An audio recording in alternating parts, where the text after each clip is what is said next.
தாய் தமிழ் உறவுகளுக்கு வணக்கம். தேர்தலில் போட்டி இல்லை, தேர்தலில் போட்டி இல்லை அறிவித்தார் என்ற தலைப்பில் இந்த காணொலியை நாம் காண்கிறோம். பிரபல தலைவர் தேர்தலில் போட்டி இல்லை என்று சற்று முன் அறிவித்துள்ளார். தொண்டர்கள் அதிர்ச்சி அடைந்துள்ளனர்.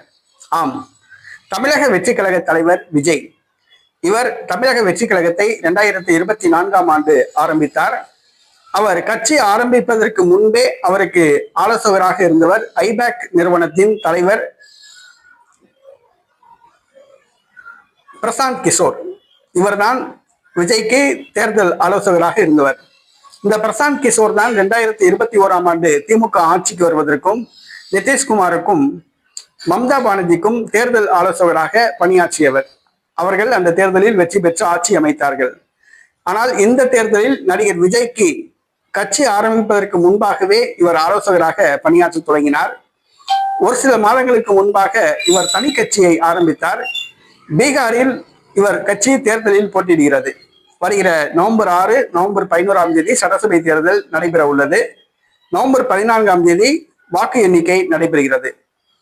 பிரசாந்த் கிஷோர் முதலமைச்சர் வேட்பாளர் என்று கருதப்பட்டது. ஆனால் பிரசாந்த் கிஷோர் தற்பொழுது தான் தேர்தலில் போட்டியிடவில்லை என்று அறிவித்துள்ளார். தன்னுடைய கட்சி வேட்பாளர்கள் போட்டியிடுவார்கள், அவர்களுக்காக தான் தேர்தல் பிரச்சாரம் செய்ய போவதாக அறிவித்துள்ளார். கட்சி ஆரம்பித்தார், ஆனால் தேர்தலில் போட்டியிடப் போவதில்லை என்று அறிவித்திருப்பது அவருடைய தொண்டர்களுக்கு மிகப்பெரிய அதிர்ச்சியை கொடுத்துள்ளது. இந்த பிரசாந்த் கிஷோர் யார் என்று சொன்னால் நடிகர் விஜய்க்கு ஆலோசகர்.